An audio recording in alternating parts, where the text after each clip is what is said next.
Of course, there is damage and severe flooding across the Washington area because of this storm, and our crews are all over it. I want to begin with our Marcella Robertson in Charles County, where water rescues are underway. And this is where that water rescue happened. 3 people were saved after their cars were washed off of the roadway here. Again, this is along Brandywine Road. So we are on the Prince George's County side. Across this waterway here is the Charles County side. A lot of rescue crews on scene here. It took a couple hours to get these people out. At one point, one person was actually pinned between their car and a tree. Thankfully, all 3 people were rescued and are expected to be okay. No serious injuries. We were here when that last person was rescued. You can see the rescue boat struggling to pull this rescue raft out of the water. Really just gives you an idea of how strong the water was at that point. Crews were even standing on the edge of the water here on the Prince George's County side, and not even in the deepest part of this water, and it was still up to their waist. So it really gives you an idea of how quickly this all happened, how strong that water was at that time. Again, all of those people are expected to be okay and to thankfully walk away from this. The road here will be closed at least for several hours until this water recedes, and then crews will then assess and see if that roadway is even safe, but expected to be closed for at least the next couple of hours. That's the latest here in Prince George's County. Back to you.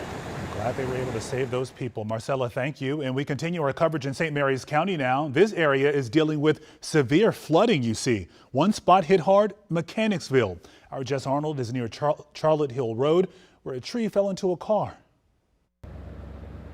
We pulled up to the scene a little bit before 10 o'clock here at the corner of Charlotte Hall School Road and Route 5. If we take a look this way, the Sheriff's Department at St. Mary's County has confirmed that this is a tree falling on top of a car with entrapment. This has been going on for over an hour now, and they've also been redirecting traffic off of Route 5. So we're going to pan this way and show you just the steady stream of cars that has been coming through in the last hour and a half. Firefighters, as well as the Sheriff's Department, are working to clear this road, which is blocked off for about half a mile down that way, as many roads, side roads, are also blocked off because of downed trees. We saw some power crews out trying to help remove those as well. But as you can see, fire crews here looking to help. We can hear them cutting that tree right now, as well as take care of the person who is in that car down there. Once again, it was a person reported to be trapped in a car that a tree had fallen on top of. It'll be about 2 hours that this scene has been going on, but they are working right now to remove all of that. I'll send it back to you. All right, thank you, Jess. And cleanup is underway in Leonardtown right now. We believe a tornado went through parts of that town along Lightfoot Way. Our Megan Rivers joins us now live with the latest. And Megan, what a mess.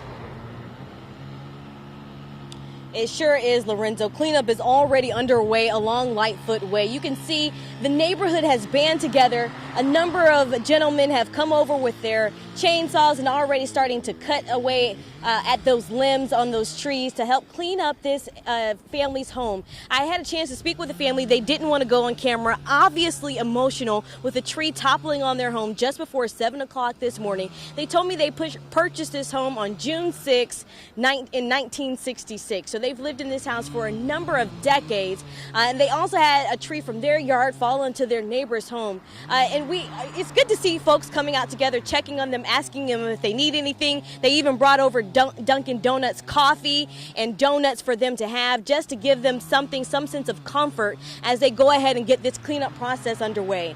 But this is very different from the scene that we saw around 4 o'clock this morning. Take a look. The day began in the wee hours of the morning in Solomons, Maryland. At daybreak, we saw high waters and lots of rain and heard howling wind.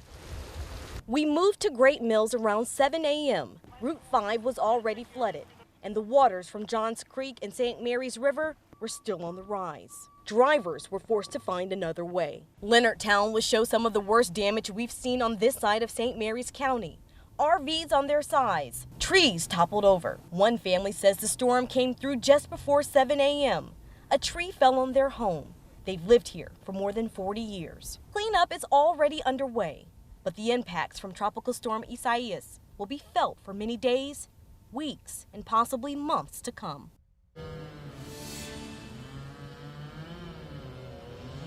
Well, another one of the concerns happening right now is the onlookers. So if you kind of see by, you can see folks that are driving by, stopping by really slowly, some even parking their cars. Everyone's not coming to help. Some people are just coming to take pictures and take a look and see the damage that came through this area. We also saw that RV that was toppled over. That's still toppled over in the neighbor's yard right now. So a big cleanup process will be underway. Another thing to note is that we do have those power cables that are down. They're kind of close to them, a little too close for my comfort, but they are aware that those power lines are down. And so just a reminder to folks at home and who may be watching, if you go outside and you see those power lines down, to make sure that you don't get too close to them, and whatever you do not touch them. Reporting live in Leonardtown, I'm Megan Rivers. Lorenzo, I'll send things back to you in the studio.